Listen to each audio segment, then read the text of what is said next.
I don't take days off, do I? When my number is called, I don't take plays off, do I?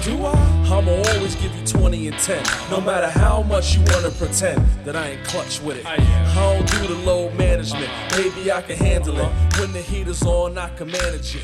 I'm kinda like James Harden's career. What's up, everybody? Welcome to the Others Receiving Votes podcast, sponsored by MGlow. Market, connect, play. I'm your host, Loren Woods, a.k.a. Big Low.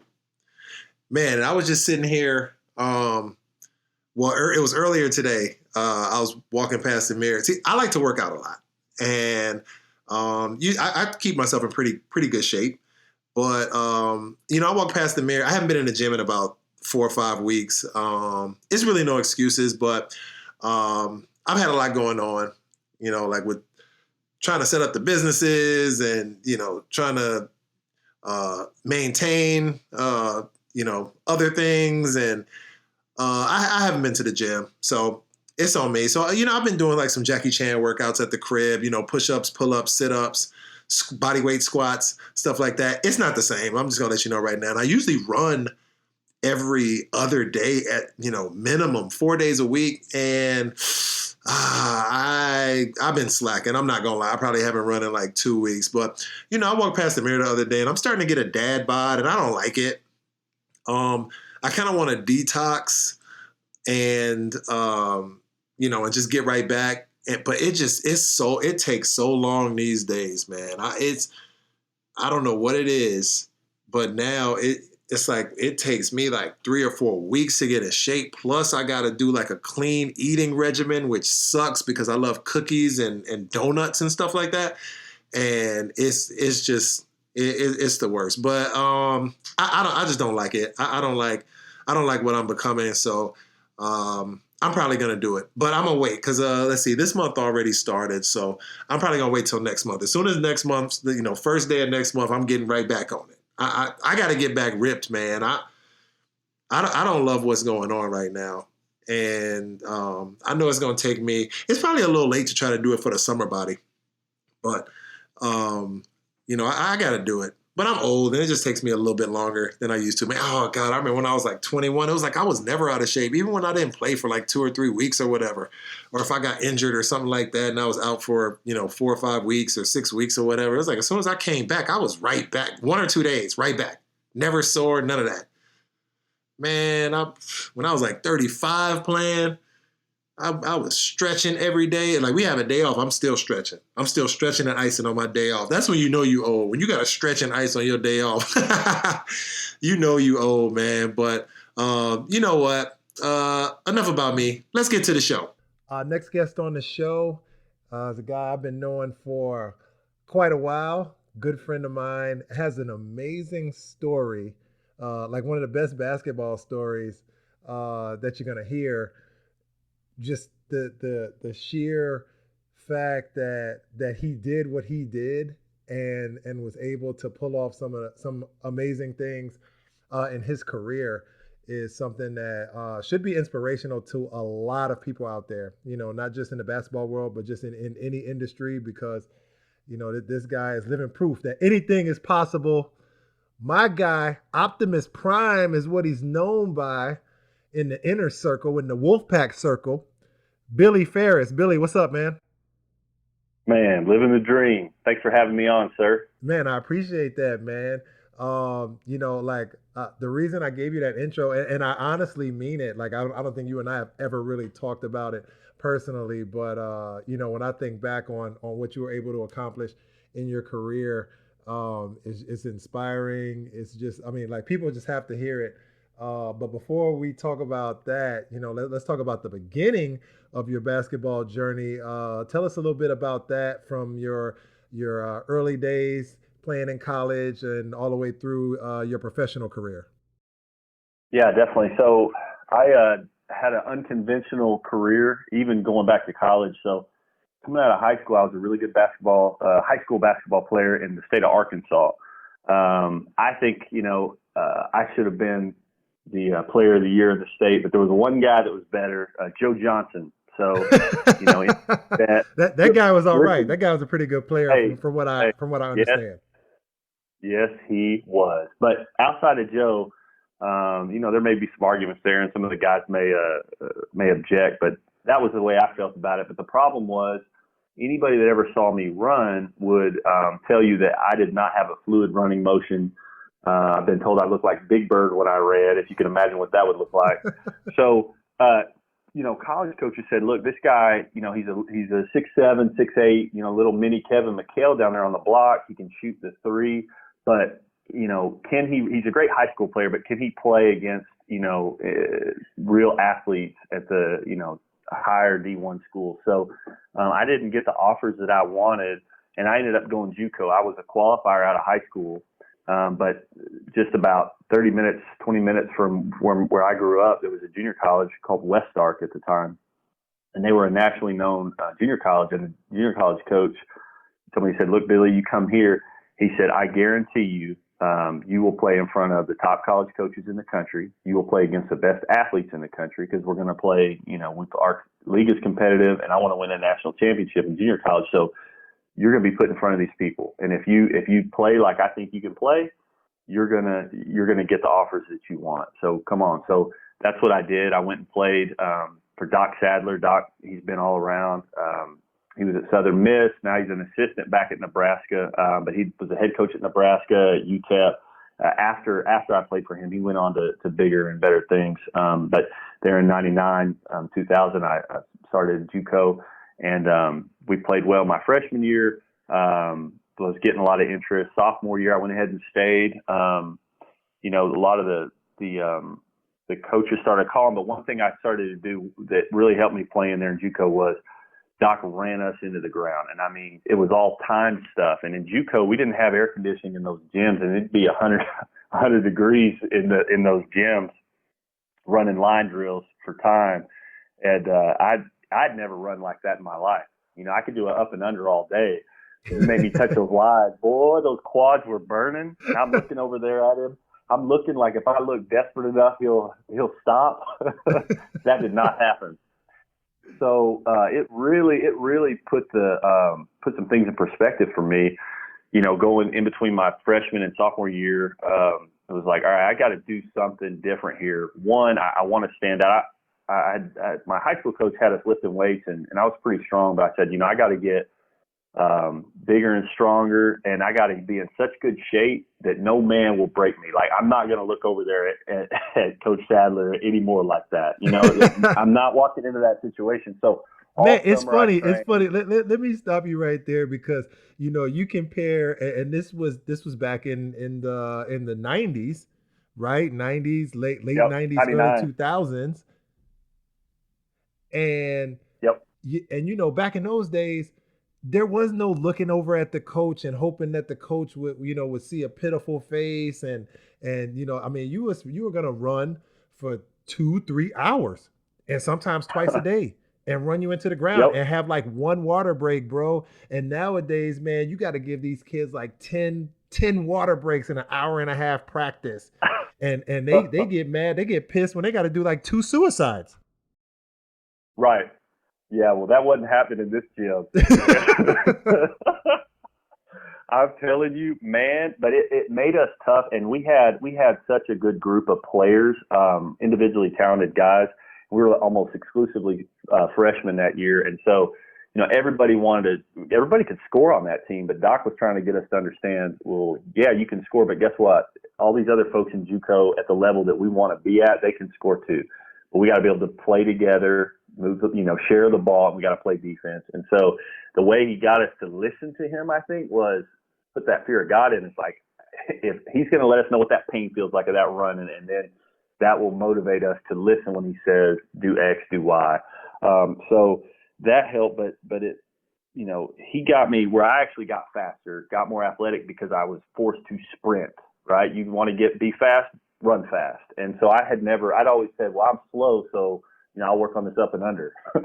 And but that wasn't an option. So got faster, and I got significantly bigger and stronger to where I think that the college coaches would look at me like, okay, I know Doc told some of them, he said, don't worry about what it looks like. He said, you close your eyes when we get the rebound, and you open them again, close your eyes for 2 seconds or whatever, Billy's going to be down there with everybody else. It just looks really bad, right? So people started to listen, and also I think that physically I was big and strong, and people took notice of that, and so that helped. And my junior college team, we finished 5th in the nation. We lost in the JUCO National Championship tournament up there in Hutchinson, Kansas, but like I said, we finished 5th. Really felt like we should have won it.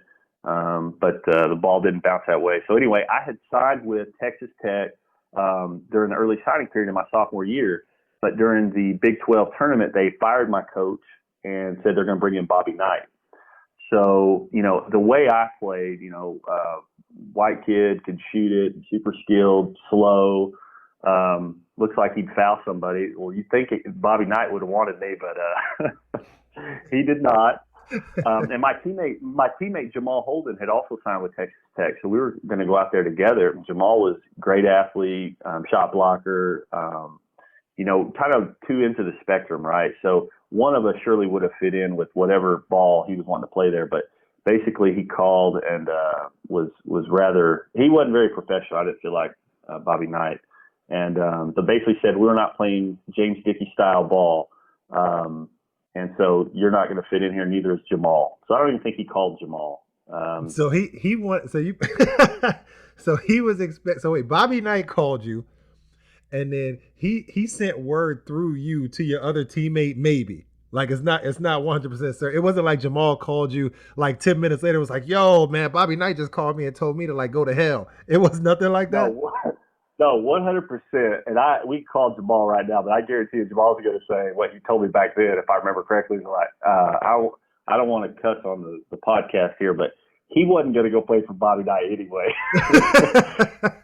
Right? But long story short, it was, but no, I don't think he did. I don't think he bothered to, because that's a long story. I won't get into the details on that, because that's for another podcast. That's a different podcast. That's for a different podcast. We'll circle back up. You and I, if we want to get on here and bash Bobby Knight, I'm all about it. We can do that. Oh yeah. Bobby Knight dead, right? Didn't he die? Did he? Well, I hope not. Well, if he is dead, then he turned over in his grave right now because of you. I can't even believe you talking about that man like that, man. Rest in peace, Bobby Knight. Hey, rest in peace, but you probably owe me an apology. So anyway, hold up, Optimus. Let me look this up real quick, because hold on a second. Look this up. I'm gonna look this up right now, and we're not editing this out either. Bobby, because I'm gonna do is just go to his wiki page, and then if it got both of the years on there, he gone. So he's a strong man. He's still around. I'm sure. There's no way. It say born. Okay, so yeah, he's still alive. It say born 1940, and if somebody dead, it say born 1940, died in 2000 and whatever. So. Yeah, he's born in Massillon, Ohio. Hey, big shout out to Bobby Knight, man. I actually thought Bobby Knight was a cool guy. Like they recruited me a little bit out of high school. I mean, I was not gonna go play there. I mean, obviously, I did not want to get chairs thrown at me and spit on and stuff like that. But, or is it spat on? If we're talking about the past tense, yeah, that's right. But that's right. But he was actually cool to me, but I could honestly see how he could call you and tell you like, yeah, F off, and tell Jamal the same thing.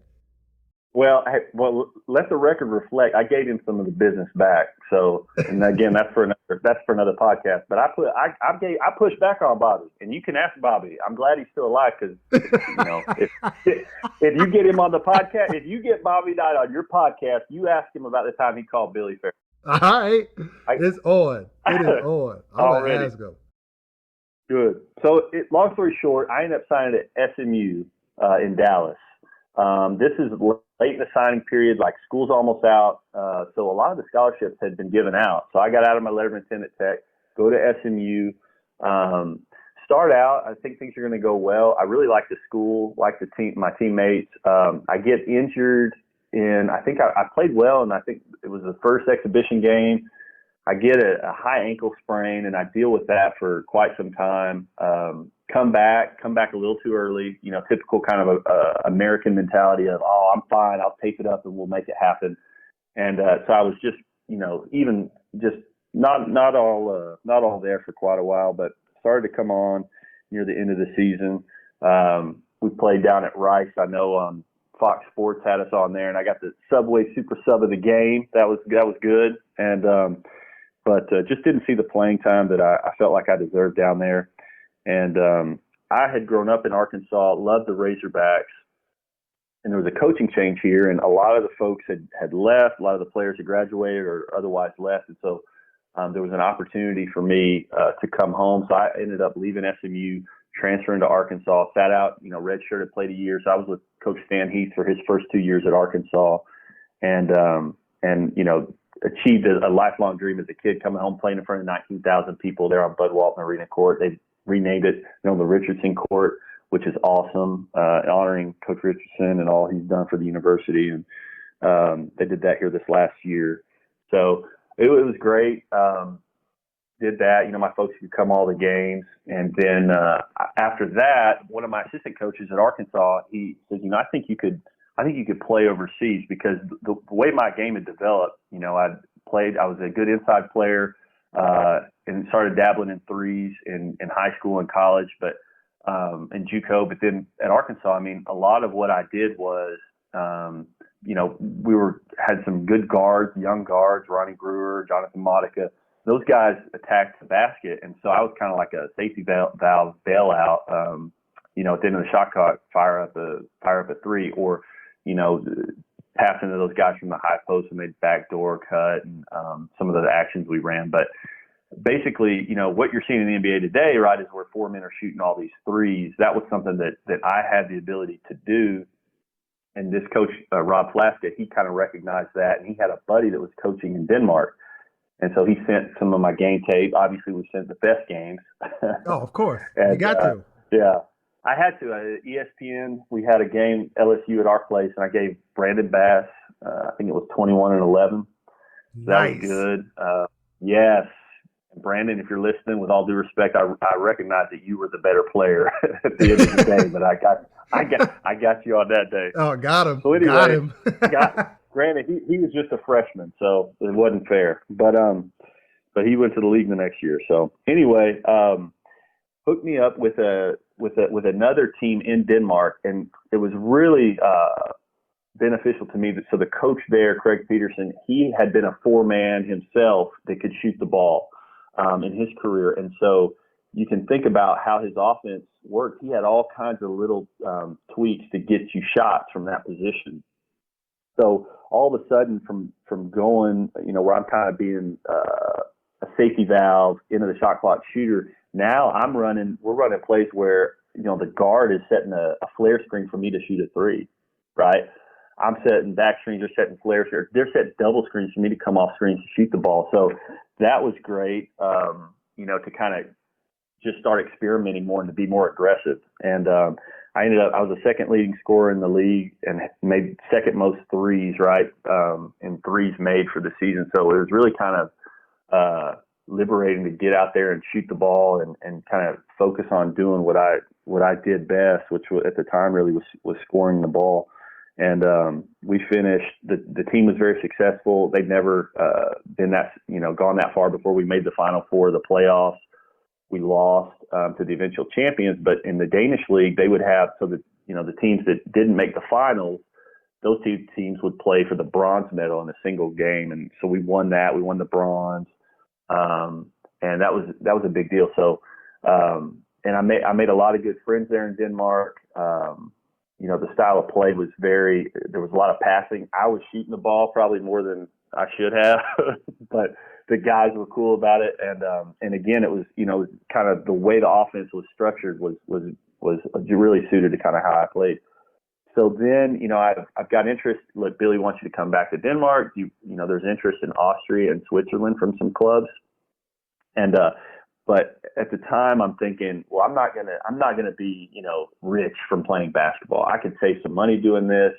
But ultimately, what am I going to do when basketball's over? And I think I was kind of too forward thinking on that. But one of my best friends was in law school at the time and at Arkansas. And, long story short, I said, well, I guess I'll just go to law school. I'll hang it up. And so how old were you? How old were you when you decided? At that time, I was 24. 24. All right. 24 years old. So you're So I go 24 to law years school. old. Just so I understand this correctly, 24 years old. You had just come off a fairly successful season playing in Denmark, right? Or Yeah, it's two. yeah, yeah. You played there 2 years. No, well, that's the thing. I played there 1 year, went to law school for 3 years. Oh, so okay, yeah, yeah. Went, So don't skip ahead. Don't skip ahead. So you yep, played. yep. You went through what everything you went through in high school. They stiffed you out of the Player of the Year award to Joe Johnson. Forced your hand to go to JUCO. Went to JUCO, got bigger, got stronger, got faster. Went to SMU or first Texas Tech. Bobby Knight came through. It was like, nah, like I don't see like my system and your game meshing well together. Left there, SMU. Left there, transferred, went to Arkansas, went and played in front of the home crowd, crushed it. Then went and got a pro deal. Went to Yep. Denmark, played for 1 year, and then was like, I guess I'll go to law school. Right, right. Well, my parents were, very supportive of me, but they definitely also instilled in me like, hey, think the long game. Keep everything in perspective. And to be honest, I didn't know, anybody personally that had played overseas before, right? So it was kind of the idea of I'm just going to keep doing this seemed foreign to me at that time, right? Right. I didn't know anybody that would just be away for 9 or 10 months a year and then come home and keep playing. It sounds crazy saying it out loud now, but it just I don't know. And so the idea was, okay, go to law school now, because I thought, well, I don't want to go to law school. I don't want to play till I'm 35 and then go to law school because I'm not going to want to go, right? But now I still have the discipline to do the school because I've only been out of school for a year. That was some of the rationale behind it. So anyway, that's what I did for 3 years. I'm in school. I'm sitting on my rear end in the library reading, going to class. Didn't play. I just wasn't consistently playing pickup. I'm telling you, I'd lift some weights. But in the summers, I'd go down and play in the Dunbar League in Little Rock when I'd work during the day at a law firm and then play in the Dunbar League down there. And that was a good league. Joe would come back and play a little bit with some of all the other guys playing from overseas. Right. Where you unleashed total vengeance on him and let him know, like, yeah, I was the one that should have got the Player of the Year and giving him like 30 in those pickup games, killing, dunking on him, everything. Joe, there's no way that I was ever better than Joe. I'm teasing about that, but I'm saying if Joe was, if Joe lived in Missouri and not Arkansas, I think I would have been Player of the Year. Then you might have got it. All right. So anyway, in law school for 3 years, just played a little bit. Played some pickup, obviously for the love of the game, because you're just a player. So getting out there, playing some 5-on-5, probably shot around a little bit, probably lift a few weights, right, and took off 3 years. Then what? Took off 3 years. Then so as call it near the end of law school, after Christmas probably of law school, I'm itching after Christmas in 2000, whenever, what is that, 2008, call it 2007. I'm chomping at the bit to get back to playing. So I start trying to get back in shape and reaching out to my old club, saying, look, I'm going to be in shape. I've got to take the bar exam in August. I'm going to graduate in May, take the bar exam in August. Let me come back and play for you guys. And of course, they've seen me eat. I'm a big eater. They're like, Billy, there's no way you're in shape. Like, man, I will send you pictures. I will be in shape. But it kind of speaks to one, the relationships I've built there with some really good people. And that, I think I'd left a good enough impression on them for them to know that if I say, hey, I'll be in shape, I'll be ready, and kind of take my word for it, because they did. My same coach was still there, and he put his neck out on the line and said, no, I'll vouch. Like, I believe Billy when he says he'll be in shape. So I studied for that bar exam. I took the bar in August, and like a week later, I was on a plane going back to Denmark. So they had me back. I played that year. We had a very successful year that year as well. We went to the finals. We were tied 3-3 in the finals to the back-end Bears, and my teammate John L. Smith, he had to go home for an emergency family situation with his mother, and he missed Game 7. and we lost, I think, by maybe 10 in Game 7 at the other team's court. And but so it was that was tough for Jonell, and tough to lose that game, and just that kind of put a strange twist on that experience. But other than that, I mean, it was an amazing experience to go back there and play. The one thing I'd run into though during that season is studying for the bar exam. I'd met Gretchen, who I fell in love with, and we've been doing this long distance relationship during that season there in Denmark. So now I retire again, come home, have foot surgery, convince Gretchen to marry me. I'm working in Little Rock at a law firm, so I basically take another year off. Boy, you should have been a salesman and not a lawyer if you convinced her to marry you after a long distance relationship and you get injured and you got foot surgery, so she got to take care of you for about 2-3 months.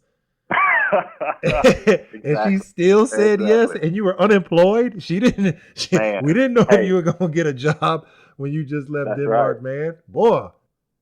Mistakes were made, but you know what? She's still my wife, so that's all right. Yes, sir. But, yes, sir. Shout out to Gretchen. We're keeping her amazing aboard. Person. Tell her I said what's up, too. I will. So long story short, I tell her, look, I'm going to get back in shape again. So at this point, I've taken this year off, had foot surgery. I'm working at a law firm. I'm 28, right? I turned 29, and I go in and tell the folks I'm working with, who I really appreciated, working with them, and learned a lot, but said, look, I still have the itch. I'm going to go back and play again. So I got engaged. I turned 29, and I quit my job. And so I'm about to go play in either Denmark again, and I get an offer from Luxembourg. Money's a little bit better in Luxembourg, and I think, why not? Let's try this. But I'm contacted by an agent in Lebanon, and he's got a kind of a better opportunity, and it just felt like the right thing to do. So we ended up going to Lebanon, and so I ended up playing in Lebanon for 6 years. Played with you, Lo. I remember getting there. I think it was probably my second day there with Riyadi. Great club, and I meet you. And I'd seen Big Lo on TV playing, rooting for them to beat Duke. And Mike Dunleavy goes crazy and hits all those threes. Yeah, man. Oh my God. Yeah. Great. So he was balling. Man, he was balling out. That game was balling. crazy, man. I mean, and this has nothing. We're not even supposed to talk about me, but we're gonna go. Since you brought it up, I'm gonna go ahead and elaborate on it, man. It was like 9 pros that played in that game, like 9 bona fide pro players. It's not like you don't even see stuff like that anymore. Not in college basketball. I mean, guys will get kind of good, like they'll be okay, and then they'll just go to the NBA or go overseas or whatever and start making money, which I don't. I don't think there's a problem with that at all. I actually love it. I love when guys make money, but it was just such a different time period. I loved it. Yeah. So enough about me. I just wanted to go ahead and throw my 2 cents in about how amazing that was. Continue, sir. Yeah. Yes. So anyway, I'm coming there and I'm thinking, I'm like, oh, this is Loren Woods, right? That's who I saw on TV. He's like, yeah, what's up? I'm Lo. I'm like, what? Is he Lo? Who's Lo? Okay. So I laughed at you a little bit because I'm like, oh, he's embarrassed to call himself Loren. It's identity issues, man. You know how it is. Exactly. You gotta, you travel the world. You go NBA and Europe, and then you find yourself in Lebanon, which is a place that for 5 years prior to that, there were some serious issues with bombings and street religious street wars and all that, and then you're just thrust in this amazing situation, and you got to sometimes you just got to change your name or at least shorten it up. I mean, your name's William, that's right, and we call you Billy. Actually, we call you Optimist now. That's way better. That's exactly right. So, but yeah, so it was great. Long story short, when the agent Paul Atala contacted me, basically said, look, you have any Lebanese ancestry? I said, yes, but it's way back. He said, don't worry about it. Give me whatever family documents and stuff you've got. So I sent him, went back as far as we could go with all the family history documents and whatnot I could track down, and So I'm playing now in Lebanon as a local. So that's, so now I'm playing with ULO. So now I'm in this, in the Lebanese league where the foreigners are, much better. There's ex-NBA guys here, future NBA guys in some cases. I mean, Hassan Whiteside, right? And then you and others that had played in the NBA. So it was a lot of fun to come there. And Lebanon's a country that, breathes basketball, absolutely loves it. And so, that made it just a ton of fun. It was a blessing to play there as well. And so I played for, I guess, 3 different teams there, and learned a lot and enjoyed just the people there and all the experiences. So it was a wild ride. So, I don't get to Lebanon till I'm 29, and I feel like there was definitely a difference in kind of my legs after that. That year I took off after the foot surgery and coming back. I kept thinking I was going to get it back, next year or, this off season I'll get it back. But looking back at it, I kind of wrote down notes of where I was at what age. I think you start hitting 29, 30, you just don't, your legs don't have that same little bounce maybe, especially taking that time off, maybe. But anyway, man, so I was taking there that for time off, twilight. man. I would say it's around that time. And it's funny that we talk about that. I'm not even going to speak on basketball right now. I remember I have a cousin that lives in Atlanta, and when I would go to Atlanta, I would party with him. And I remember like one night maybe it was like 26, 27. And he's about like 5 or 6 years older. And he was like, I was like, yeah, man. It was like a Wednesday night or something like that, or Wednesday or Thursday. I was like, hey, man, let's go. Like, let's go get it in. And he's like, man, no way. I got to go to work tomorrow. I was like, come on, are you serious? Like, this was never an issue before. He's like, look, dude, after you turn 30, the hangovers aren't the same no more. You'll be hungover for like 2 or 3 days maybe. And I was thinking like, oh my God, I'll never be, I was like a big drinker. Like, no way. I'll never get hungover for 2 days. Like, you weak, whatever. Man, I think it was like I turned 30 or 31 and went out partying. I swear I was hungover for like 2 or 3 days. And I called him first and was like, man, you were right. And I don't think it's just like, it's something about just turning 30 or 31, man. I think that's like when you're 29, it's all good. And when you turn 30, the wheels just start to fall off. Yep. Yeah. So it makes a difference. And, you got to, as a ball player, you've got to kind of add some things to your game to make up for the things that you don't do as well anymore. So that's kind of what I tried to do. And near the end of it, my Achilles would bother me like the last 3 years I was playing at least. And so it just got to the maintenance at that point to be able to get out there and play. But catch and shoot, man. Catch and shoot. Man. Just shoot threes. That's one skill that, man, you could play to you. I mean, just think about about Big Joe Vogel. He was 41, and because he could shoot, like he was just such a good shooter. I mean, he just stand out there and just shoot. I mean, you 6'10", so you're going to get some rebounds and block some shots, but just stand out there and shoot. You know what I mean? But, yep. I mean, you're one of the few players that that had some success, I think, in both regions of Europe and the Middle East. Lebanon in particular, and you had a great relationships with a lot of people in Europe. Like, so good, by the way. You have to be. That's why I say your story is so amazing. Like, you have to be one of the few players that I've ever known, probably the only player maybe that I've ever known that took off for 3 years and then went back to the situation that you were in prior to that and talked them into signing. But like I said, you should be a salesman, man. You got Gretchen to marry you when you were unemployed and hurt, where she was going to take care of you. Yep. And then, you got these guys to give you another deal in Denmark after, you were off for 3 years, but had some success in Europe. Had success in the Middle East, obviously in Lebanon. You played there for many years. What are some of the immediate differences? I try to talk to a lot of players about some differences in Europe and Asia and the Middle East and the NBA and South America and, the Caribbean and a lot of different leagues. What are some of the immediate differences you saw compared playing in the Middle East compared to Europe? Yep. So the first thing that stood out for me, and this hurt me as a player going from Europe to the Middle East, was there are no charges. They do not call charges in Lebanon specifically. And even in the Arab and Asian tournaments we played in, at least in the Middle East, West Asian Basketball Association, those type of games, you could take a charge. and the ref will look at you and just kind of do his little hand for you to get back up. Now, he wouldn't hit you with a blocking call, right?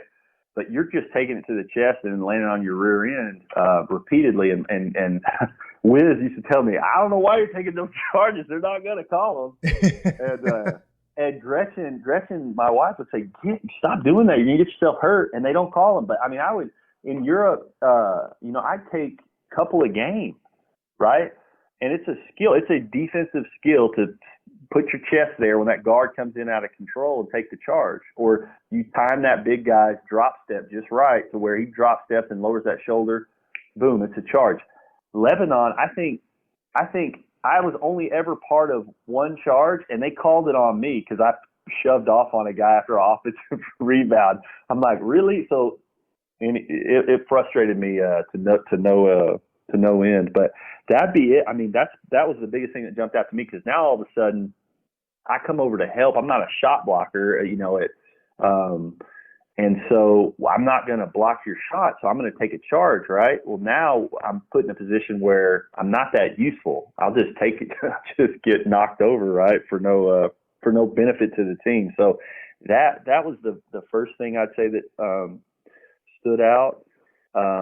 Another thing, in Europe, and also I would say that the charges, they called them, we played in the Euro Challenge in Bosnia with a Bosnian team. We played down there. Those guys, they were calling charges in that league as well. So I don't know what the rationale for that is in Lebanon specifically, but that was one. The style of play is a bit different. I'd say Europe, it's a faster paced game as far as there's a lot of the ball screen, rim runner, and then shooting.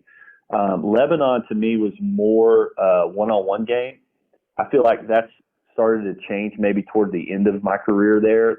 There's some more European influence from some coaches that they brought in, but a lot of the players were I'd say they were better one-on-one players maybe than the Danish players, but the Danish players are better kind of in that passing game, quick hitter type offense. So it's a different style. I'd say it's a little bit slower. And then the fans make Lebanon kind of a really special place, though, because of the intensity with which they watch those games and follow it. I mean, you go to restaurants, everybody knows who you are as ball players. Denmark basketball is probably the third or fourth most popular sport. So it's different in that way. And I think, in soccer is number one pretty much everywhere in Europe, but Lebanon, I'd say at least domestically, the focus of those games is basketball's number one. And so that made it just a ton of fun. Europe, it's harder to get court time because there's more sports that get on that court.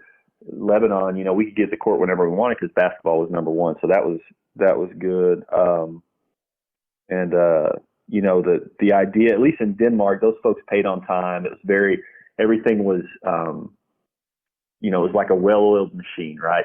I remember we finished early and that we beat a team, we swept the team in the playoffs. So, and the other side had won, I think, 4-1. So you'd think, well, let's get the finals going quicker.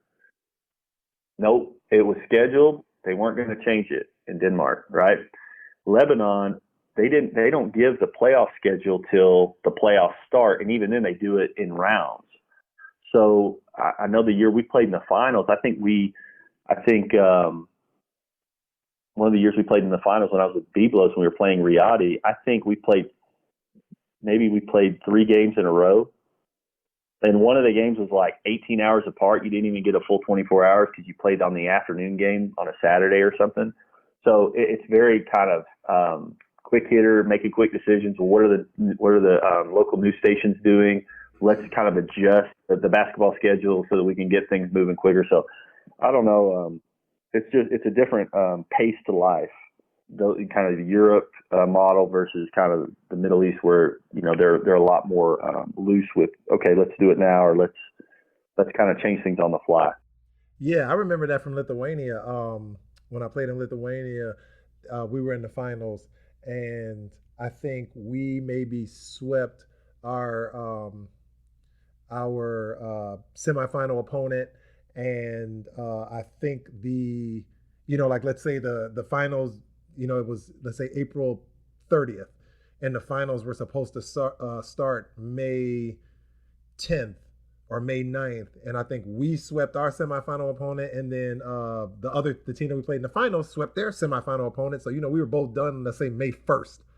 And I was like, all right, man, cool. Like, let's get this thing going May 3rd. Let's get it going. And they're like, no. It's scheduled for May 10th for whatever reason, or May 9th for whatever reason. And that's when we're going to start, So it's just like a lot of idle time when, very organized, I would say, in a sense, or more rigid with their organization, I would say. Yep, I would agree. Yeah, but I do, and I remember in Lebanon, Lebanon, and even during the regular season, they might switch a game up on you, like, oh yeah, we can play on Friday. No, they moved it to Wednesday. Like, bro, that's tomorrow. Right. Like that. Right, and I give the credit. I give credit to the players and the coaches, and they were very adept at adapting to that, because we'd have situations where a fight would break out in the stands, right? So they'd stop the game. This is kind of a microcosm example, but they'd stop the game for 30 minutes because there's a fight going on up in the stands. It spills over onto the court. Teams go to their benches. And then somehow they could, for me, it's hard to turn the switch off during a game and then turn it back on to play. These guys, our teammates would be over there laughing and talking, or you see that guy get hit, and now the riot police are putting things back in order, and then they could go right back out and play with good intensity, focus, and without missing a beat. And I'm over here thinking, what just happened? You know what I mean? So I think maybe they're more used to it in that part of the world, and so they're able to adapt and not really kind of get under their skin. So. But that was kind of eye-opening for me. Yeah, man, it was, and I think you are 100% correct in your observation that, and I never even thought about it, but that used to happen all the time when we were playing in Lebanon. Like, literally, in every big game, there was either going to be a fight in the stands or was it going to be a fight on the floor. The game would stop for 20 to 30 minutes. And then as soon as it resumed, it was like everybody was right back in the flow. It wasn't like, you know what I mean? Like, you remember can you imagine the Pistons Indiana fight, like back in 2004, if it happened in the third quarter, like, the game might have been canceled the rest of the game. In Lebanon, no. Like, all right, somebody ran up in the stands, go get him out the stands. He up there fighting, grab him. 20-minute delay. All right, everybody go to the locker room for 10, 15 minutes, or maybe just stay on the floor. Sometimes we just be on the floor, bro, with the police, with the machine guns, be on the floor right next to us talking. Like, oh, this is some crazy stuff, ain't it? Like, yeah, it's crazy. Exactly. Why are you over here? You should be over there. Nah, 100%. Crazy, man. Lebanon was awesome, though. It was a jungle, but it was awesome, though. I love that. You know what, man? We run out of time right now. We got to get it going. I know you got to get those. You probably already put the kiddos to bed. You got to get to bed yourself. I know you got to go to sleep around like 6:30, 7:30. So, man, last thing I'm going to ask you, when you first got on that plane, the first time you went overseas, or you knew you were going to go play in Denmark or whatever, like, with all the experience you have now and all the knowledge you have now, what would be the number one piece of advice you tell your 21 or 22-year-old self before you board that first plane to go overseas? I would say go out there, be confident, right? Be confident in yourself, because we know confidence is key in basketball. If you don't have it, you're not gonna get it done. And be proactive in identifying what you're best at, and you look for ways to do those things within whatever team you show up to. So you're looking at what kind of offense they run, what kind of defense they're running, who are their best players. How can you take what you do best and mesh it into that team, because you need to produce. Especially you guys, anybody going over as one of the 2 or 3 foreigners per team, you've got to produce, because you're going to be one of the first ones let go if you don't produce. But you got to find a way to do it within that team concept, so that you're successful and you win. Because if you're winning, that covers up a lot, right? You have a bad game, but you guys are winning, then usually you keep your job. So, but with all that said, you got to keep your confidence. So you can't get in your own head. You just keep believing in yourself and find a way to fit in. And the other thing I'd say, Lo, I got 2 more things I was going to throw in here because I was thinking about this. for kind of the young guys that are going over here to do, to try to go play overseas. Get your foot in the door, right? And do what I just said about being proactive about, doing what you do best within that team concept. But after that, and you've got your foot in the door, you need to think about, any of your next steps. You've got to go places where you do fit. So you don't always go where the most money is, for example. I mean, that's important and it's got to be one of the main factors. But think about, where do you fit on that team? Is it stable? Are they just now to the first division? Have they historically, fired lots of players during the season? What are their expectations? What's their current roster look like? Do they have anybody that can shoot? I mean, if you're a penetrating guard and you know that they have no one that can shoot, well, there's going to be no driving lanes for you, right? So you got to think about those types of things. I think you can be your own best advocate on those types of situations. And then the last thing I would say is your team is late on paying you, which inevitably, if you play long enough, you will have a situation where you're not being paid on time. Don't panic. You need to be in contact with your agent or someone you trust, and kind of talk through. So you're bouncing the situation off of somebody, so you're not kind of in a vacuum thinking through this just by yourself. But read your contract and see what it says about. Some of these contracts will say they got a grace period, right? And so what is it that you can do during that grace period? Don't just get mad and not go to practice. If your contract may say, you can sit out, but you need to attend. There's those little things that, some of these teams may want to get rid. Maybe you have a guaranteed contract, but they're going to try to get you on a technicality. So do your diligence on reviewing that contract and knowing what it says, and you jump through the appropriate hoops so that you don't get burned. And then lastly, maintain your relationships as you play from league to league, and even with your college, because you want to keep in touch with those trainers too, because you're going to have health issues that come up, little injuries, and you're going to want to, if you're taking care of yourself, you're going to keep in contact with your folks in the States too, so they can double check what your trainers overseas are telling you. And keep your body right, because that's what's helping you make your money. All great advice, man. I mean, all 100% accurate, correct for anybody who's played, more than a few years professionally. They know that all of those things you have to absolutely do and take care of, man. Well, that'll be it for us today, man. We're running out of time, but I know a lot of people, especially the older guys. If you didn't hear what Billy said in the beginning of the podcast, the man retired twice. The first time he retired and sat out for 3 years and went to law school and then passed the bar and then went back to play and then retired again and was like, all right, it's over now. Like this is the real retirement. And then was like, nah, you know what? I guess I'm gonna play a few more years. Like, you gotta be a bad dude to do that. So, you know what I mean? Like, there might be a lot of guys out there, Billy, or a lot of people out there that want to get in touch with you, man. Where can we find you on social media? So I'm exclusively on Facebook, Billy Pharis, Pharis. But if you have any serious basketball questions, I would refer my man Loren Woods to you, because he's been a great mentor for me, friend, and what you're doing, Lo, putting all this together, I think can help a lot of guys. So, but you can reach out to me, but I would always defer to Big Lo. Wow. Well, hopefully that'll boost my social media up. I appreciate it though. Thanks. And also thanks for deflecting. He's like, no, don't hit me up. Hit Big Lo up. Oh man, hey, because I know you'll get them right. Hey, I'm gonna take care of him, Billy. I try to, man. Hey, listen, man. Thanks for everything. We really appreciate having you on the show. I think that you helped. Just if anybody listened to this for played it, listened to it for 40 minutes, there's no way they could walk away without and even more knowledge than what they had when they first sat down. There's no way that could happen if they just listened to 2 or 3 minutes of what you said, man. So we really appreciate it, man. Take care of the family, man. Stay healthy, stay safe. Likewise. Thanks for having me, brother. All right, man.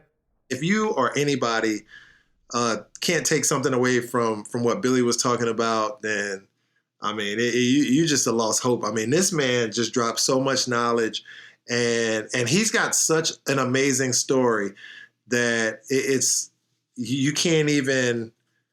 I mean, it should be something, honestly. If he was a little bit more famous, it'd be a movie, like a sports movie or something like that. I mean, to take off for so long and then, do what he did and then come back, but he did that twice. Well, you know what? One of the things that I like, a huge takeaway, like one of the biggest keys that I take away from, or hopefully a lot of you will take away from this conversation, was he focused. I mean, whatever was in front of him, it didn't even matter. It didn't matter how old he was.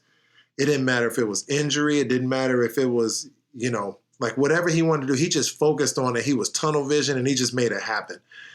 And that is so inspirational to me because, like I know his story and just hearing it again, it was just giving me chills because he, to be able to, to go, man, the man went to law school for 3 years, took off at 24, or retired and took off for 3 years. And then, came right back, got right back, and then, did it again and then got right back. And I know, we keep going, talking about it over and over again, but it doesn't matter how old you are. I mean, I got a lot of guys that are, that been hitting me up recently. And which is one of the reasons why I wanted to get Billy on the show, because guys are asking me, hey, I'm 24. I haven't played in 2 years. I haven't been in school in 2 years. Do you still think I got a shot? And I'm thinking like 24? Like, bro, I played till I was like 39. Of course you still got a shot if you can play. Or yeah, man, I'm 27 and, I played a couple of years and then, I haven't gotten signed for 1 or 2 years. And, do you still think, it's in the cards for me? And I'm like, of course it is. As long as you keep staying in shape, listen to what Billy said, stay in shape, take care of your body. That's the number one thing. Stay in shape. And especially if you played already. It's different if you came out of college and you didn't sign and you were out for away from the game and you never were on the pro radar for 3 or 4 years. It'll be a little bit tougher for you. I won't say that you don't have a chance. Everybody has a chance as long as you think you do. But if you played for 1 or 2 years, you actually went to a situation where you got to play in some games and you got to meet some people. That's why I said, like if I would have known then what I know now, my life would be 10 times better just with my network. And I have a huge network of people that I can talk to and call, all over the world. But it would even be 10 times bigger. 1 or 2 years if you play pro, or if you play 1 or 2 months, I don't care. Who are all the people you come into contact with? And this is in any industry. Forget about, just basketball. This is any industry. When you get out there, you get a job, you're always meeting people that are over you, bosses, managers, other coworkers, whatever, other patrons of whatever business you in, you got to keep it, have a good reputation with everybody. But if you played for 1 or 2 years, for sure, you met coaches, 100%, either your coach, or if you had a couple of coaches on that team, you met them. Coaches that you played against, always be cool to the other team's coach. Always. Because if you got a good game, like a crazy game or whatever, and maybe it doesn't work out with the team you on, other coaches remember everything. Every good coach I know can pretty much name every player that they've ever played against, or had on their team. So always go, introduce yourself to the other team's coach. Always, keeping in good contacts or good relationships with your general manager on the team. Every team has a manager. Keep in contact with them. If you're fortunate enough to meet the president, go pop into the president's office, once a week. I used to do it all the time, especially at the end of my career. I would pop into, all the guys that were the higher ups, the general manager, the president, manager, always. Say hi, say what's going on, how you doing, how's your family, how's it? It'd be 5 minutes. That's all it takes, is like 5-6 minutes. and to keep a good relationship. And that is when you strengthen those relationships, and then when you're away from the game for 1 or 2 years, now you can always reach back into your bag and pull that card out and say, hey, maybe you can sign me. Oh, you can't? You already got somebody on the roster? Well, can you talk to some other people around? And for sure they'll do it, especially if they like you. 100%. If they don't like you, they definitely won't. But if they do like you, they will. Well, that's it for me. Do me a favor. If you enjoyed the podcast, please share it with somebody who you think would benefit from it. If you have any questions, you can hit me up either on my personal IG or Twitter at Mr. Loren Woods, or you can put the questions or comments or whatever on imglo_US, IMGLLO_US. That's IG and Twitter also. You can write in there. But other than that, y'all stay fortunate and be blessed. I don't take days off, do I? When my number is called, I don't take plays off, do I? I'ma always give you 20 and 10, no matter how much you wanna pretend that I ain't clutch with it. I don't do the load management, maybe I can handle it. When the heat is on, I can manage it. I'm kinda like James Harden's career, I can walk whenever I feel, and that's fact.